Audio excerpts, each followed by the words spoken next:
Good evening. This is Ted Hicks from Late Night Parents. Ways to follow the show, latenightparents.com. We're coming to you with one of our podcasts. We got my good friend, Shawn Armor, True_Armor, is on the line. Shawn, how you doing? Good. How you doing? Pretty good, man. I know in pre-pro we were just talking about Game of Thrones and everything else like that, and people going crazy. I mean, it's crazed. I will tell you this much. There's about 70 hours worth of content of Game of Thrones that you need to watch. No, it's about 67 hours worth of content prior to watching the last 6 episodes. And we've already burned through 2 of the episodes. And I'm like, I don't have 8 years and 70 hours. Exactly. I was telling someone that if you do a book, every season should be, like, every book should be a season, essentially. So you want to keep these things down to, like, a minimum. There are only 7 Games of Thrones books, and there are 8 seasons of this show. Right. So I don't know. It gets too much to follow. Wrap it up in 3 to 5 years. Well, I guess they wanted to tell the true story. They were telling an epic tale, and I totally feel it. But I mean, God bless the guys who are still with it. It just got to me. It's like what's the one with the drug dealing teacher? It got to me. I was like, man, this story is gonna run them out. What is it? Breaking Bad? Breaking Bad. Yeah, and I was just kind of like, okay, because other things come out, then you can't watch everything, so they fall away. And now I don't know what. I think it's still on, right? No, Breaking Bad is done. Okay. Breaking Bad is done. It was like 5 or 6 seasons, but it was like quality 16 episodes per season stuff, that type of stuff. Yeah, exactly. My thing is, they want things to last forever. Nothing is so good that people are beginning to get sick of The Simpsons. You know what I mean? And this is this 30th year, and I still think it's good, but it's just because nothing lasts forever. It begins to get hard to follow if it runs too long. Not because you can't catch every episode. You know what I mean? But yeah, everyone's talking about it. I feel like I've missed out on the water. Remember the old days of water coolers? The young people don't know what that is. Where there was something that you had to see because you knew Monday everybody was going to be talking about it. And this seems to be one of those things. But the magic of those shows were you could gather it and kind of like reminisce about these shows with people that you saw semi-regularly. And now people have bigger fish to fry in like weird economies, and people aren't as invested in their coworkers as they used to be, just because of these silly little interactions at the water cooler. Now everything is all about business. So yeah, I don't know. I think does the water cooler still happen nowadays? Yeah, I think it does happen, but it's migrated over to, hey, I'm going to go over to your office, and we're going to sit and we're going to talk about fantasy football. Right, but see, that's the thing. You generally do that. The water cooler, we're talking about water coolers now. In my opinion, the water cooler thing was more open to everybody. So, excuse me, more open to everybody. And then people would throw in their opinion. Oh, why would so and so betray the spy organization? I remember I used to love. There was a show on ABC about this spy with Jennifer Garner. I forgot the name of the show, but it was really riveting. And it ran for like Alias. Yes. The first 3 years of that show was water cooler addictive. It's still. I mean, then it began because everybody was someone's daughter, someone's sister in this super secret spy, But the first 3 years before it got really soap opera-y was just fantastic, like whodunit, twists and turns. You know, the bad guy was a good guy. All this kind of like, wow, did not see that coming. And you had to see it, and you had to talk to people about it. But like I say, it's just, I don't know, in my opinion, it lets everybody in, and then you know who watches what and who are the cool people, versus if I worked with you, you and I get along already. Me being in your office talking sports or Game of Thrones or science fiction is sort of every day because we get along, versus finding new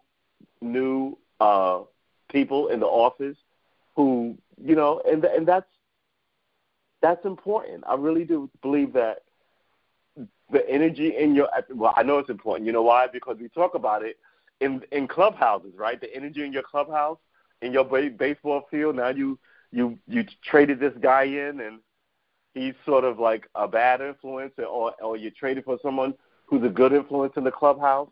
So we know that, you know, these things kind of matter. And I think in the office space, you know, in cubicle land, if you could get back to this, but now people work from home, and, you know, there's all sorts of ways that you can go about. People work on teams, so you only talk to your team, and you don't know the people on the other teams. So I don't know how we're just very weirdly, even our entertainment has gotten like weirdly segmented. It's like totally, it's a different world. It's a really different world because, like you said, the interaction. And right. I'm in an office where some of the people work from home. Right. Some of the people don't. Some of the people are, you know, in the office 2-3 times a week. Right. So, you know, so it's like an event when you see someone. Right, yeah. I guess, yeah. So I guess that so makes the everyday special. Easiness of it is what you want, but that's hard to get when the only time you see them is sort of a special occasion. Oh, the last time I was sweet was 6 months ago, you know, at this thing, or, you know, I feel it. And the thing about working, having to see people, it's base socialization. Like, this is why sending your kids to a school is better than home training them, because your kids may know more book stuff, but there's interactions with this 5-year-old and this 5-year-old, and who's more aggressive and who pushes and who gets kids to work together. You can kind of feel this out by being amongst your peers, where you fall in the social hierarchy. So, you know, all these things are important. How you talk to people, how you socialize with people. And if you're in an office this way and you only get to see somebody like 3 times a month, you know, you can really nurse a grudge, because now you don't have to see them every day and get over it. And go, hey, man, remember that thing? And I just want to apologize. Yeah, man, it was nothing. You sure, man? Yeah, no, it's forgotten about. But he came to me. He apologized. Oh, man, the guy, I totally did not have him pegged right. And versus the other guy was like, man, I don't know why. The guy's obviously cool. I see him every day. I must have been having a bad day. You know, Ted's cool, or Shawn's cool, or whoever it may be is cool. Versus whatever rubbed you the wrong way. Now you don't get to see him for, like, you know, 10 days. You're like, there he is. I mean, you know, excuse my language, you know, X, Y, and Z, this MFer and this no good Nick and all this other stuff, because you got to nurse it. Whereas, you know, socialization takes place around that water cooler too, and maybe you'll go, well, I didn't know you watched cricket. Remember back in the day, what was it? It was ABC football, where they would show you all types of sporting events from around the world. You remember this? What was the name of it? It was it Wide World of Sport? It had to be Wide World of Sports. Right, because like it's things like that you sit there and you don't really realize are like innocuous things like sporting events like cricket. I remember the first time I saw cricket, I was like, what are they doing? And the magic of it is it would spend like the whole hour on one sport, and the next week it would be table tennis, right? And then it would be downhill skiing or a biathlon or a triathlon, you know. It'd be all these things, but it exposed you to something new. Now, if it only ever showed me, if it didn't socialize me to like new stuff, new sporting events because I'm a sport guy. It's so similar in my mind to like the whole office environment thing, where if you let people not talk to people and have them import new information into their daily lives, like this new I'm all over the place, but it's all on the same topic. It's like this country road. This song by this young Nas X. Oh my God, I'm forgetting rappers' names. There's a song on the radio. Little Nas X. Now, this is a great thing, right? Because between You, Me, and the Wallpaper, I like country music. My dad used to play, Johnny Cash and Charlie Pride and I forget his name, Willie Nelson, and all these guys back in the day, like Kiss an Angel Good Morning, And when I hear like people like how segmented music is, I'm like, really? You can play anything in your car. You don't have to let people know if you like country music or not, or hip hop, right? So this song comes along, and it strikes me as like the very first sort of hip hop country music song, and it's made people feel some kind of way about it. And it's weird because all these white artists routinely cross into genres and nobody makes, hide no hair of it and no one cares. But now all of a sudden it's like, no, this cannot be on these charts. It has to be relegated to this chart, and it's not shady or weird. But meanwhile, the people who are playing it, it's not like, black urban people are calling up and insisting that you play this on Kentucky radio. You know what I'm saying? Your base likes this song. So, if they're listening to your country radio station and requesting this song on your country radio station, then maybe it's a country song. You know what I'm saying? Maybe it can be both. So I mean, it's this. You want to cross-pollinate with as much new information as you possibly can. Socialization does that in the workplace, around the water cooler. We're back to the water cooler. Around the sea. I'm not crazy, man. And no, that's good. You brought it back. Exactly. You brought it back. You had me a little lost for a minute. I was just like, okay, this thing is going off the rails already. Yeah, I think in layers, sadly. But yeah, you know what I'm saying. So yeah, no. I know what you're saying. Water cooler. It's water cooler stuff, but it's 8 years. It's half the retirement. Dude, I mean, the one show I did catch up on, and I caught up on it around about Thanksgiving, was Walking Dead. Because everyone kept telling me there's 2 shows I had to watch. They said, you got to watch Game of Thrones, you got to watch Walking Dead. Right. I started watching Fear the Walking Dead before I started watching Walking Dead. And as insane as that probably sounds, right. And I enjoyed Fear the Walking Dead. Well, Fear the Walking Dead is supposed to be the precursor to it, right? Supposedly, yes. Right, okay. So, but that would work. It's supposed to be the precursor to it, but you now have characters crossing over between shows. And I said, wait a minute. How is this happening when this show was supposed to start a few years before this one? Right. So it's I don't know. But, there's all this different stuff about time jumps and all this other stuff. But I caught up and I watched Walking Dead. I actually enjoyed it. I know a lot of people were complaining and saying, oh, it's no longer good. I said, I don't know. Maybe it's because they changed the showrunner. Right. But this last season, season 9, was solid. Ooh, 9 seasons, really? Wow, okay. Totally rock solid. Well, I stopped watching Walking Dead like a while ago. I don't know, maybe I should tune back in. Did you see there's a show called Black Rain by the Walking Dead people? Not Walking Dead people, by the zombie. Oh, Z Nation. Z Nation people, right? So I'm thinking it's going to be a comedy. Black Summer. It's just. I just have you watched seen? Yeah. What do you think of this? I liked it because I like Z Nation. Oh, right. See, I love Z Nation. Z Nation was like a lighter ridiculous version. Yeah, exactly. This is dark.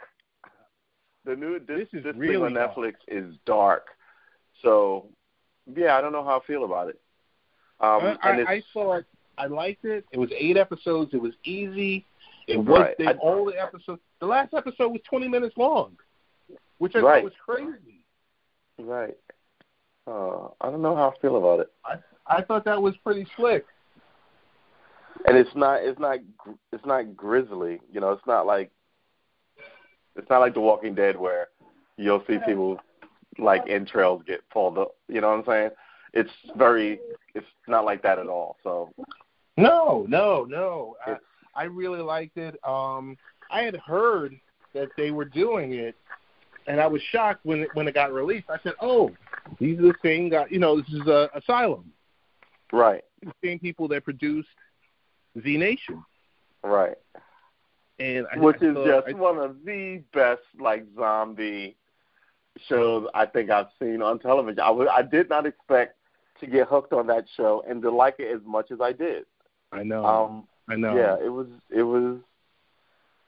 You know, and even when they switched out characters before they found like this niche group of people, yes, it was quite something. I mean, the first few episodes where you're like, oh wow, he's been in that show, okay, and then he's gone. You're like, oh wow, right. You know, so I'm trying not to give it away. I'm talking in code for all the people the first couple of seasons where you were thinking, first couple of seasons you were thinking, oh, this is going to be the crew, and then the person dies, and then you're like, well, wait a minute. Yes. So exactly. Who's it going to be? And then they found their group. And talk about a strong female lead, right? I mean, I should try and find her name. I forget her name, but she was on the first episode. She was second in command, I want to say, right? By the third episode, she's in command, and she stays in command. And it's smart, it's strong. She's never weak or cryy. You know what I mean? She's always in charge of the situation. She's a strong female, and no one ever. She needs to be given credit for it. But yeah, it's Kalita Smith. Kalita Smith. Right. From the Bernie Mac show. Remember her from the Bernie Mac show? Right. Yeah. Right. And she was also in the President's Wife show. Right. She was the first lady in like. Yes. So it's good. It's good stuff. It's really just solid zombie fare. And I liked it also because it's not, like I said, it's not dark. So you can get your zombie fix in with if you think Walking Dead is a little too, what's the word I'm looking for? Up, a little amped for you. And this has got jokes and silly fare, and it's just good. It's just good. Black Summer. I gotta ask you about, and you follow stuff pretty close. When you heard Jimmy Kimmel was doing a one night only version of All in the Family and the Jeffersons, I was like, really, truly? I said, just leave it alone. Yeah. I agree with that. Why? Some shows. I mean, first of all, let's think about the group that this is for, right? My mom and my dad would feel this, but they don't know who Jimmy Kimmel is. You know what I'm saying? So, but they know who those shows are and why those. I don't care. Do you care? You know what I mean? I feel it's weird. It's sort of like it's a bleed over that doesn't make any sense. So if I'm doing a remix of Baby Shark, then I'm a fire producer who obviously had a child, right? So that's why I know this song. Otherwise, in the hip hop field, if I have no kids and you're bumping this tune, you see what I'm saying? It's this idea of it obviously means something to him, and he obviously has power to get this thing done. But for his audience, who are 20-year-olds, why would they care about Archie Bunker, who happened at least 15 years before any of them were born, right? 1975 to, how good is my memory? I'm going to look this up. I want to say 1972 to 1975, 78, Archie Bunker. Yeah. Yeah. I mean, it's. I just think certain things aren't meant to, to be rebooted. I think certain. I agree. Entertainment shows or movies or songs, leave it at the original because it was a classic. I agree. All of 1971 to 1979, they ran for 9 seasons. Yeah. I mean, it was off the air before most of these people were born.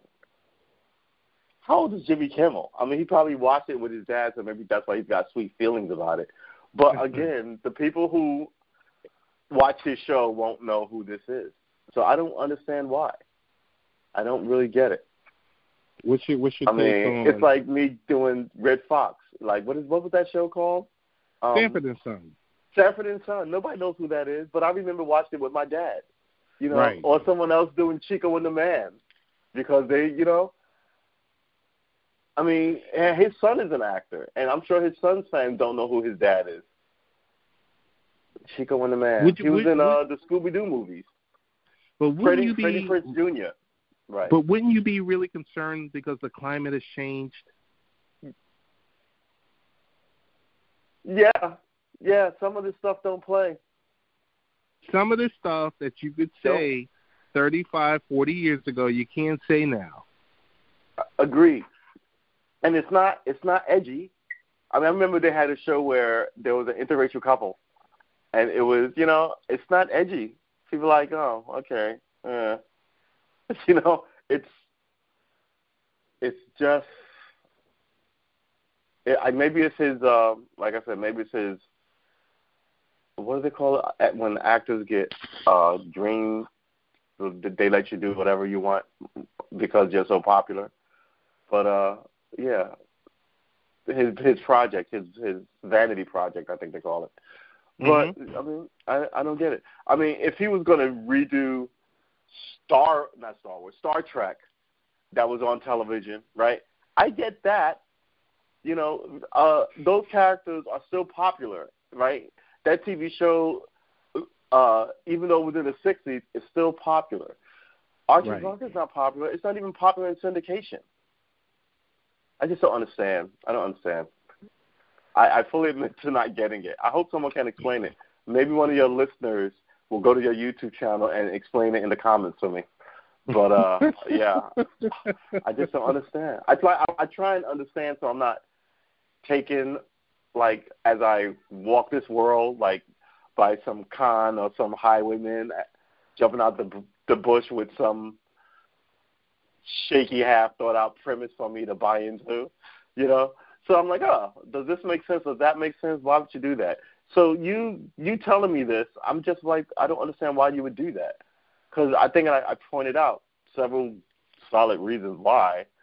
I just don't understand. And if you're going to do that, you know what this reminds me of? I get, like, every year they do, every Easter, as a matter of fact, and Christmas, they do, like, those 1950s movies. Like Ten Commandments. Right, exactly. Exactly. So, you're like, I don't even know why we're still doing this, but all right. And those have been around seasonally for so long that we all grew up with them, just like we all grew up with those Christmas claymation movies that you're like, well, I saw it as a kid. Now, somebody who's got a 3-year-old, his kid will see it as a kid. And it's just become part of the firmament. Just like every year, Scrooge is on television. Every year, A Christmas Story is on television. These are popular things that the society has told you, has become part of their childhood. But Archie Bunker is just not one of those things. I don't know, man. I wish I got it. I just think that the world, when stuff like this comes around, I think the world has shifted, and I missed something. and I need it explained to me. Hey, so I don't know about you, but I know a lot of times we talk politics, we talk pretty tough topics. I don't know about you. I've laid off cable news. I just got to the point where it's like you get sucked into that stuff, and then you I had to follow it far enough for the Mueller report. I was that invested. I was like, I don't want to hear about business dealings and all this other stuff. Just tell me if he messed with the Russians. That's where my head was, because everyone had said so much, and I was tracking so many storylines in this arc that I just wanted to know what Mueller said about that topic, that thing, and that election. And after that, I forced myself to step away from it because I was losing my mind, man. It was too much every day. I had to stop following Trump on Twitter just because it's a lot. It's a lot. So how have you been fulfilling that time? Well, I'm trying to write a story and trying to organize my life behind it because, some people write a certain time of day for a certain amount of time. I'm getting back. I'm doing this. I'm buried the lead. I'm doing this to get back into discipline. I used to be fairly a disciplined person, and I'm coming off of Lent. And this Lent was the first time that I gave something up, and I was like, all right. So for the course of Lent for 40 days, I gave up this thing that I chose to give up, kept it to myself just in case I'd fail. And so now I'm like, okay, I feel like I can do something creative because I've been a creative glut. So I'm trying to kind of like formulate just small stories just to get it off the ground, just for the discipline of it. Because who was I listening to? There's this guy who's a prolific writer, James Patterson, who's a prolific writer. And I was watching how he organizes himself, and he writes like 15 stories at the same time. So I'm just wondering how. But he writes every day. So when he kind of like runs out of this one, he picks up something else. So he's always has a lot of different kind of like ideas in the air, as well as following those narratives to those ideas to these really like intense and incredible conclusions. Because everybody loved James Patterson's books. He sold hundreds of millions of his books, right? And he's prolific. He always has a new great thing coming out. Man, and I was like, could I even keep a small idea in my head over? Because I grew up reading comic books like everybody else. Comic book is all the rage, and I had done them before, just myself as a kid. So yeah, just get back on my discipline because I feel that's a big part of not getting lost is being focused on something at any given time. It keeps you sharp, and when something new comes around, you're still sharp. You're just, you're a sharp knife. Whether you're cutting, paper or pork or beef, you're a sharp knife, and I want to be a sharp knife. Does that make sense? Oh yeah, no, definitely makes sense. Definitely makes sense. It's. So, getting away from politics because it's making me crazy. I'm also cooking more. Another discipline. So yeah. I was going to make lemon pepper wings tonight, but I didn't have baking soda. So let me get this plug in. This is Late Night Parents. Ways to follow the show is latenightparents.com. So you're cooking more, you're writing more, so the creative side of you is coming out. Are you recording yourself while you're cooking and, maybe recording yourself either through video or through any of your audio controls about what you're currently writing and some of the things like those type of thoughts? Or how are you? I'm looking into how to properly record like cooking segments, since I'm going to try and do this and not politics. So that's where we're headed. That and looking for other things to talk about other than politics.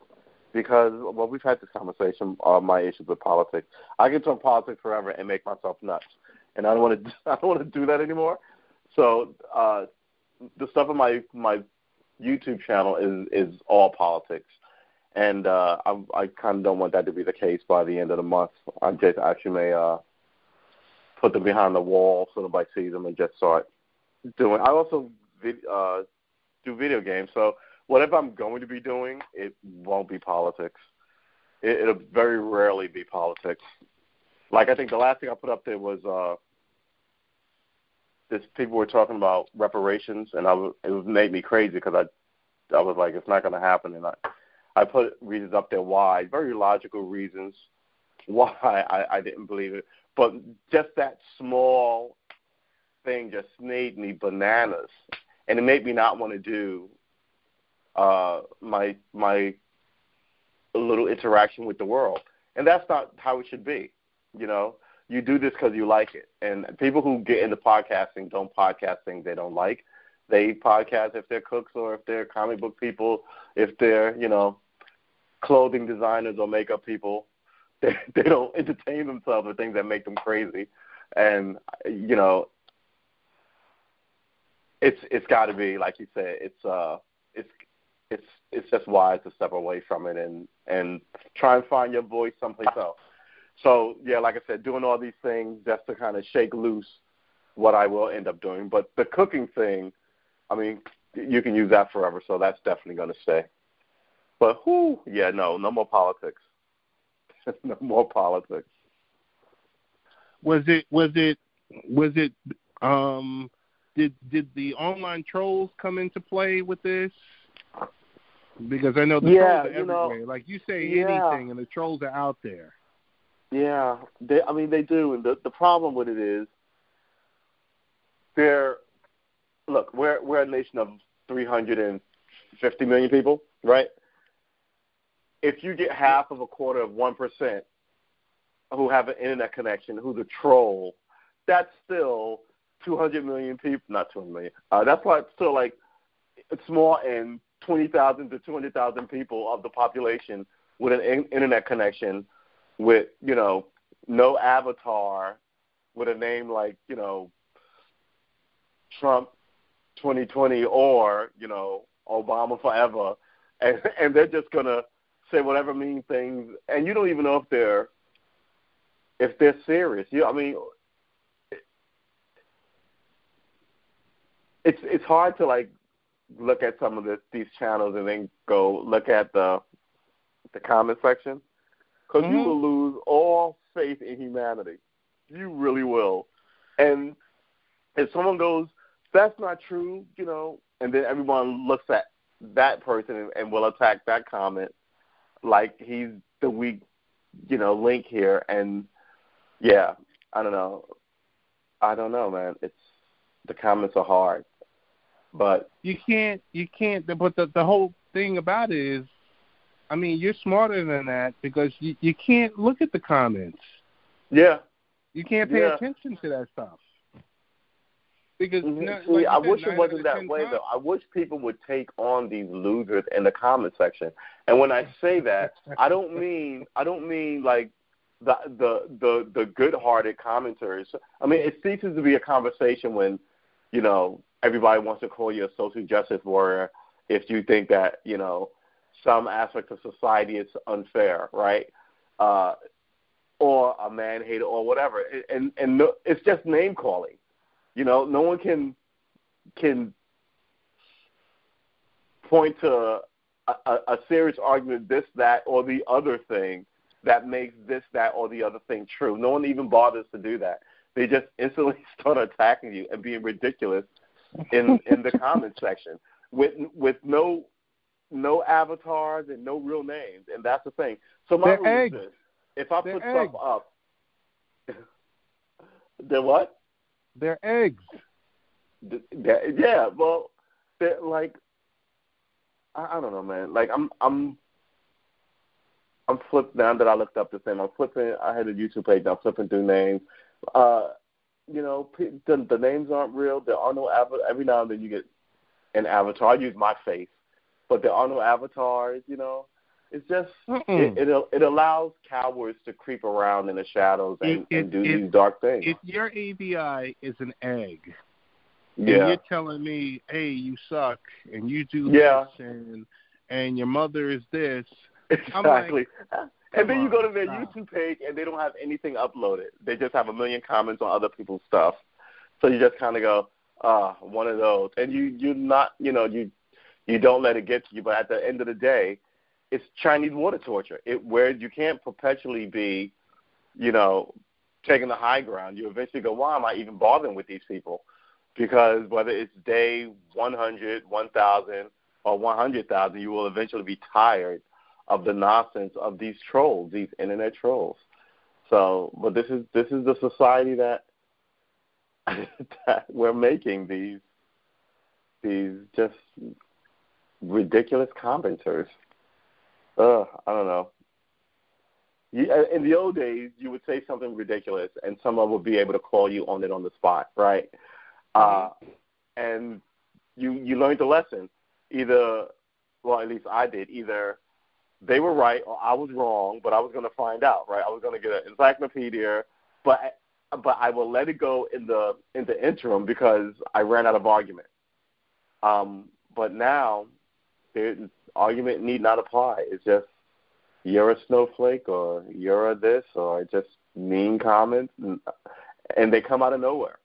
On your cooking show, a different political opinion, you like sneakers, all my nephews are into this big sneaker game, and people are saying mean things about the color of sneakers. It's just kind of like, why is everyone miserable?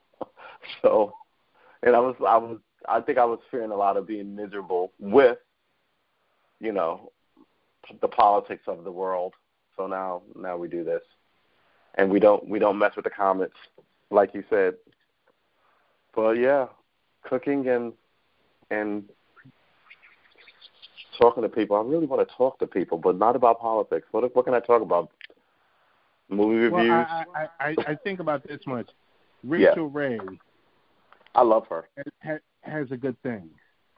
Yeah. You keep the show, you keep it light. Yeah. Yeah. And I love her because she's a master. I love masters, right? She came by her mastery by working in the field. She's been cooking forever. Like, what's that guy, Fieri? He gets a lot of credit, but he's a master, cooking forever, working in the field. Martha Stewart, she's a master of several things. Like, she started her own business, but she does all this stuff. Just and watching people, like, work their craft is just amazing to me. And that's, that's well worth it than watching politicians. 22 people, and Joe Biden hasn't announced yet in this run. I had to get out. I was gonna by September I was gonna be a hot mess. So yeah, I can't follow 22 people in this ridiculous exchange. Big question, I guess, for you is when are you going to announce your exploratory tour? Well, see, that's the thing. I would. You know how much money it costs to run for election? No, it's just so ridiculous. I would love to run for something just to see the process. But I would have, a camera crew. I would let people know what the real deal is. And I think that I don't think anybody wants to do that because, well, I think they want to do it if you were a serious contender, right? But me, I'm going to be talking to everybody in a van, and it's just going to be ridiculous. So, and complaining about why you and your brother or your cousin or that nice dude or that woman over across the street can't run for office because everything is, out of reach on purpose. Someone told me it's $1 billion to run for the presidency of the United States. Well, and I was like, $1 billion. Hillary Clinton spent $1 billion. Outrageous. That right there is the problem. It's supposed to be the best ideas. And mind you, the Clintons were taking money. I don't want to talk politics now, but the Clintons were taking money from foreign governments and anybody who'd write a check. And you shouldn't be, in my opinion, you may think differently. Your listeners may think differently. that I think that is a road to disaster. You want to be the American president, but you're taking money from Russian sources? That don't make any sense. It just doesn't make any sense. And if that makes sense, then politics doesn't make any sense to me. But if I'm sitting up here saying this and you're going, yeah, man, that doesn't make any sense, then you and I follow the same type of politics. And you would likely also agree that, this exorbitant sum of money to run for office to represent, your nation is sort of ridiculous. So I don't know. I mean, I would just love to do a lifestyle show, and I was telling my wife about this. She left to go down to South Carolina, to go visit her mom, and I told her, I said, and the only way I can describe it is a lifestyle show, because when you get to a point where you say, hey, I want to cover multiple topics. Right. Hey, I just don't want to talk about the genre. I just don't want it to be just 80 right. or so. Right. Because I think you put yourself in a box. I agree with that. And it's like, do I like Don Lemon? Yeah. But does he rail against the president every night? Yeah. Exactly. This is like him and the guy on Channel 2, Colbert. It's just kind of right. like there's got to be some other funny thing that you can make jokes about. It begins to get to the point where, I don't know. I don't even know. I don't know how to describe it. It's just over and over again the same thing is why people look for other stuff, because it's predictable, and you don't want to be predictable in entertainment, right? Isn't that one of the first rules? Other than hit your mark and know your lines, don't be predictable. Yeah. I would take 30-minute show, right? Yeah. Take a 30-minute show, but it has to be. Yeah. It would be an HBO 30-minute show.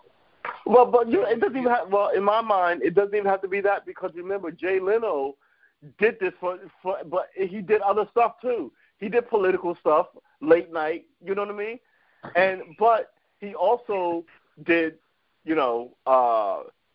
Cher jokes and Britney Spears jokes and Clinton jokes and Hillary Clinton jokes. Everybody. It wasn't 15 minutes every night on one topic, and then 5 minutes of scattershot of other people who have to be popular or trending on YouTube, and that's it. It's just kind of like, you can be funny and send them up. Just do that. But this looks like he's working out, his anxiety and his stress. Like, he should be paying us like we're his psychiatrist, if that's the case. But he's getting out his unhappiness at his job. It's crazy. I would say a 30-minute show, 30-minute HBO show, because no commercials. Right. And that gives you, it's close to, because if you think about it, network TV is about, an hour show is about 42 minutes worth of content. Right. Right. So I said, you give me an HBO show or like Netflix or HBO Showtime, that gives you a true 30 minutes. It gives you a true 30 minutes of things that you can cover, of thought-provoking things, because I think of all of this, and you and I have talked about this before, everything's a segment. Not everything in life, but if you're talking about a specific show or some ideas or whatever like that, keeping it light, you keep it funny, you go serious when you got to go serious. Right, right. And any outtakes or long-form part of the conversation or interviews, you push that right to the web. I agree with that. You want to see the 30-minute version or the 40-minute version of this interview? Go to the web. Right. Here's the truncated 30 minutes. This is what I'm going to give you, and I can do this show 35 times a year. Right, but he's not really interviewing anybody. I mean, what he's doing, this is just my opinion now, what he's doing is sort of like taking these shots at the president because he doesn't like Donald Trump. And then when the interview people come out, they're puff piece interviews like every other, you know what I mean? So if you're going to go in, then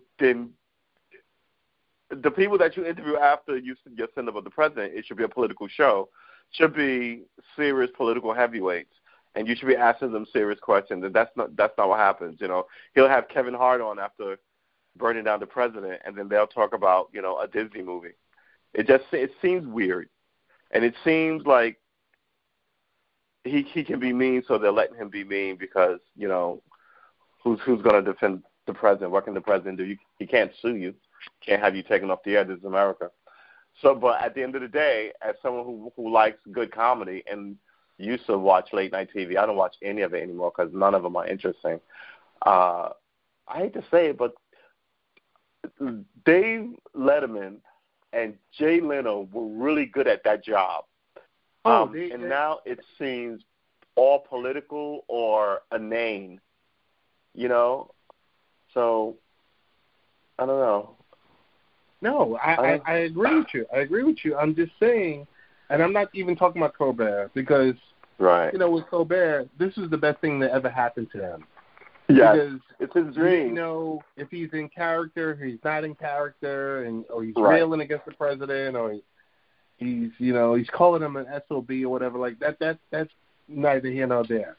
I'm just talking about a concept of putting together something where you can talk with people, right? Whether you can be in the field, you know, it's kind of like I love what. I mean, of course, to me, Letterman was king. Yes. Like I also like Conan.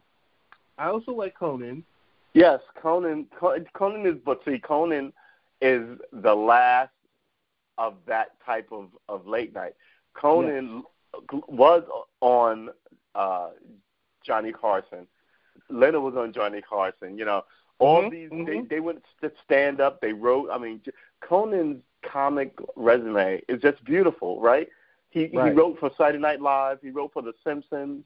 You know, ended up getting his own show as a young man, mind you, with this zany, kooky show where he wanted to look like a late night talk show, but then he had these random things happening, like, you know, the masturbating bear and, you know, all these kind of weird, quirky characters that made it very just quintessentially a unique show unto itself. And now that's gone, right? Nobody's really doing sketches on their late night shows. No, and that's they're fawning over rich people, other rich folk. They're fawning over them, and then they're just laughing a lot. And then everyone. You know what makes me crazy? Everyone always goes woo, right, for everything. You know, it's for everything. You know, the applause doesn't even seem genuine. There's never a polite smattering of applause that should happen. Oh, wow, that's real cool, right? Everything is always the same ridiculous, intense happiness of people. Like, the place is run by, like, you know, the North Koreans or something, and if you don't applaud heavily, their leader will come down from the behind the desk and deal with you. It just doesn't seem genuine. And you can watch really good, like I said, Johnny Carson, they still broadcast those. You know, those were interesting. I mean, witty, clever. They didn't seem like whatever we have going on now. However it's evolved, I don't think it's a good thing. Or maybe I've just seen too many of them, right? So I think you've seen the evolution of this type of show or this type of character. And in the evolution itself, you've seen it totally drop off. And I think that's what you're disappointed with. Yeah, have you seen the new Conan? Like, the new Conan is like stripped down and kind of like everyone else's talk show, and it's not interesting anymore. They don't so much do skits anymore.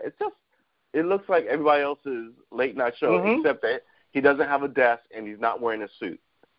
He's closer to you, and he's in a denim jacket.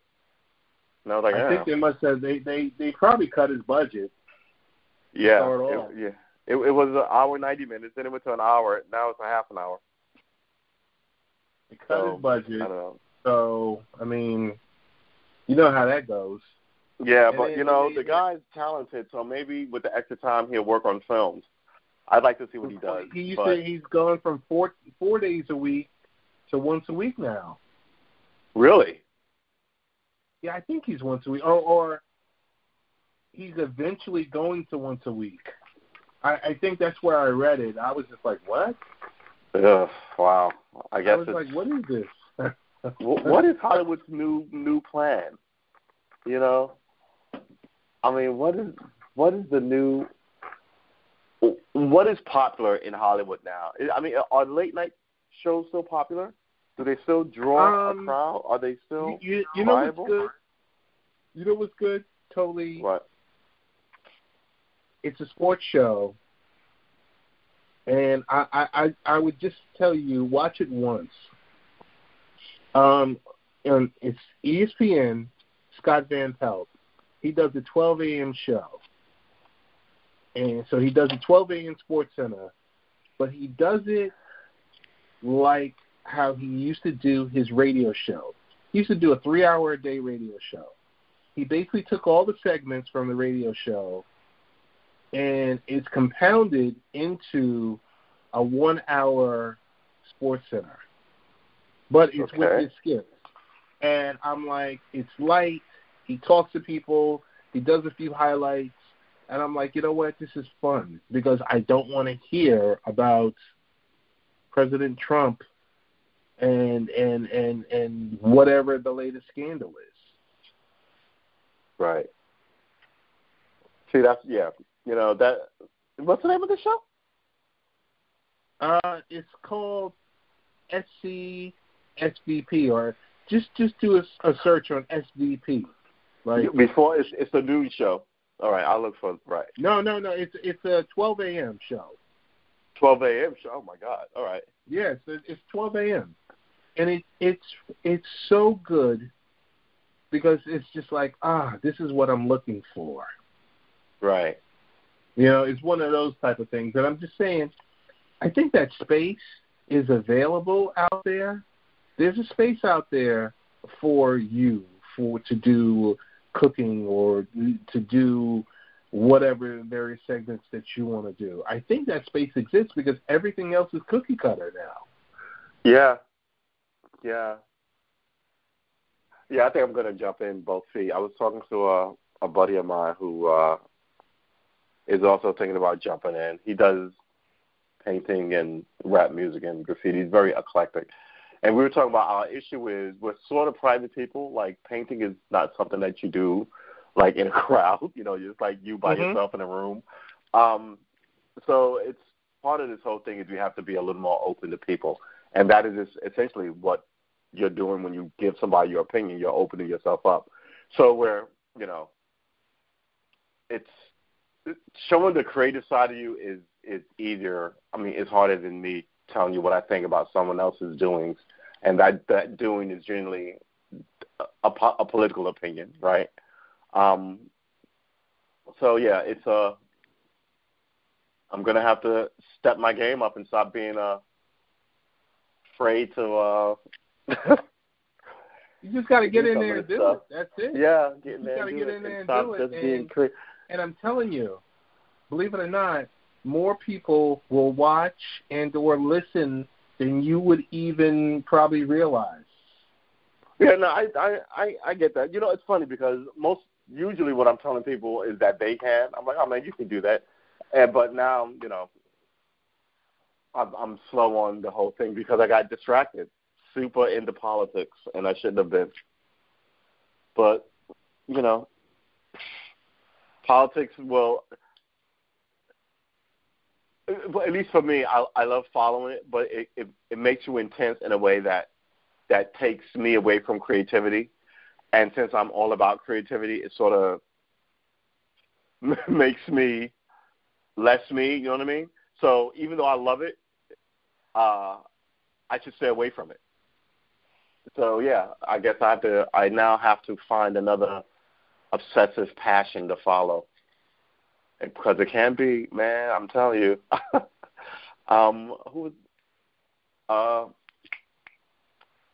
Who's the guy running against? I'm talking a little politics now. Who's the guy running against Donald Trump? From the political side, right? One guy, right? One guy, and 22. I mean, it's. Why do you think that one guy is running? I mean, Donald Trump has a ridiculous approval rating under Republicans. Yeah, he does. He does, but why do you think he's running? All you have to see, that's me. I get obsessed. Now I want to know why nobody can get in their head. Now I need the best kind of theory on why he would do this. I mean, it's an absolute lose, right? Maybe it's for name recognition. But it would put you in bad graces with the hierarchy of the party.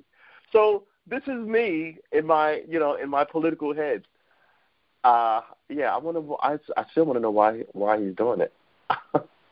So I don't know, man. Does that make sense? Why I need to stay away? No, it makes sense. I'm just saying, if someone is not happy with something, they're going to be like, hey, you know what? I'm going to run because I am the anti that person. And we want to bring things back to the way it used to be. Right. You know, ooh, yeah. This has been so unconventional, and it's like, I get it. I get why someone wants to run. It's the other reason.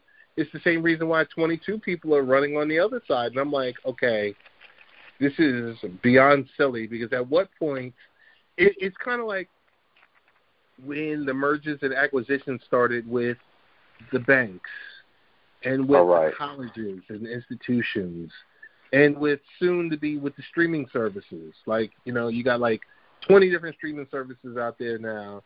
Soon you'll be back to just the 2 or 3 because they'll get gobbled up. Yeah. So, but I just think we're going to get to that point, and that's where you and I were talking earlier. There is a level of fatigue, and I just want to fast forward kind of to this 22 candidate business. Let's stop this.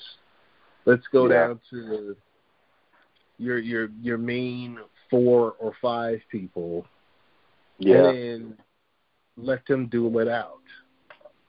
And hopefully you duel it out with something that, is feasible to you.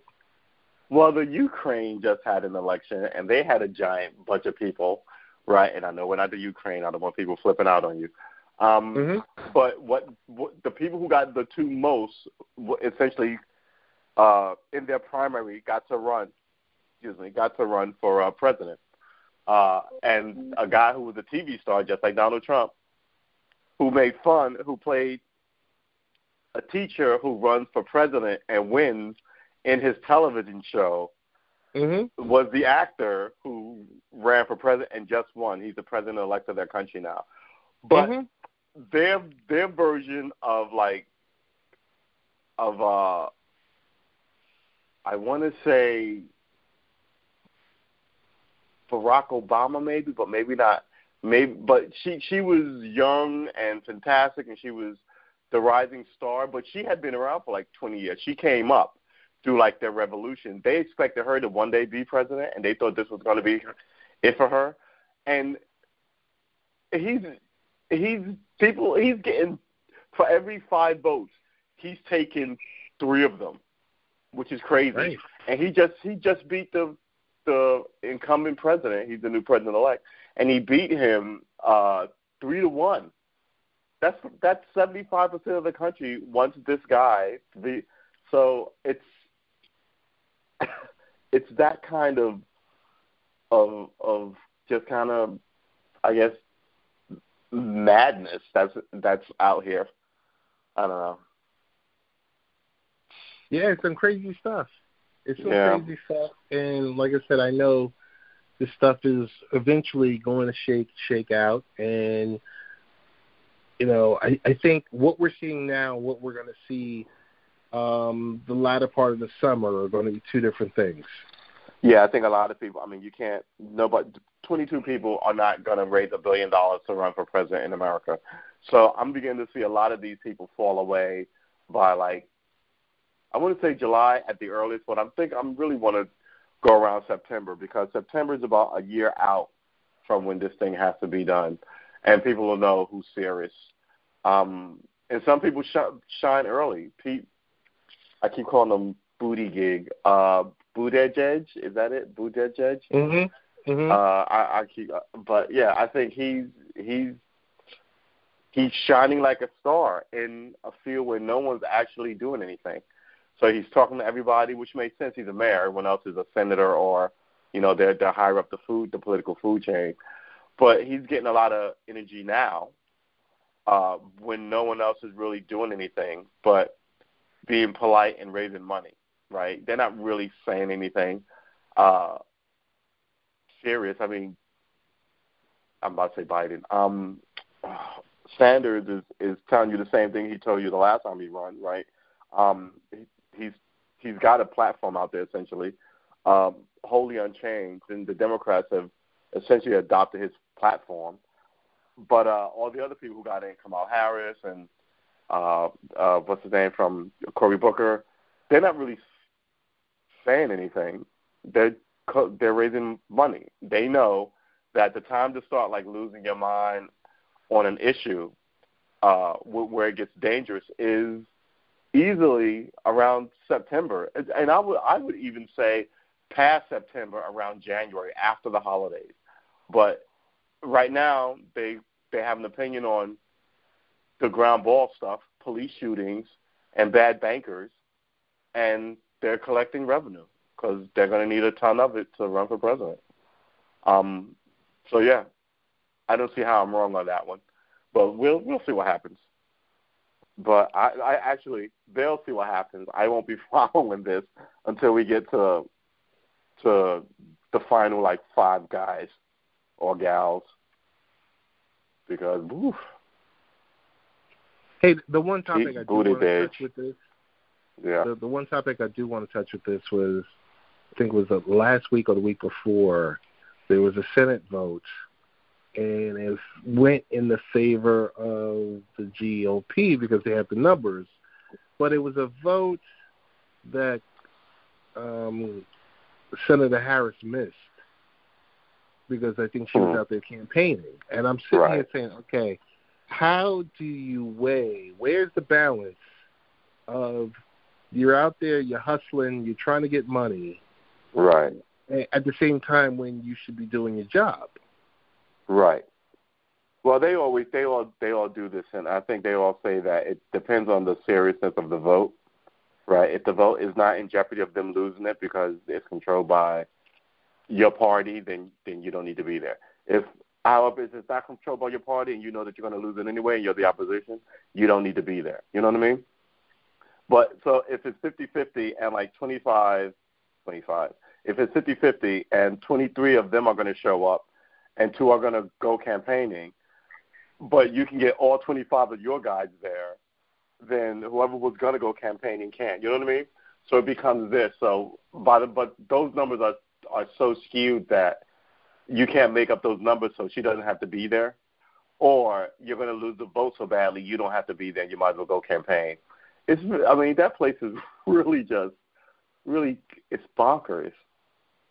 I don't know, man. But yeah, she should have been there. But now both sides view it as not a knock on you because both sides need to do it. You know what I'm saying? So yeah. I guess I agree. I was just thinking, if you got elected to something, that should be your primary. I agree. But at this point, it's not about them staying in their office, right?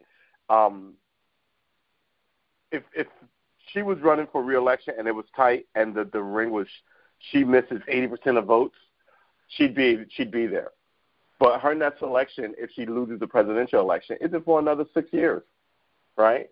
So she's got a long enough time for you to forget about it. she's a senator, whereas every congressman, you can pull this out on them in another 16 months or so. But she's got 5 years to play this game, and now she's gunning for the big chair. This is Game of Thrones style. She's like, I'm in. Let me see if I have the map right. I'm in the forest. What's the name of that forest in Game of Thrones? And I need to be in Winterfell where the throne is. So she's going to leave her kingdom out on the west to go to Winterfell to get this throne. And if she doesn't get the throne, she still goes back and rules where she came from, right? She's still a queen from there. So, yeah, it totally makes sense in Game of Thrones style.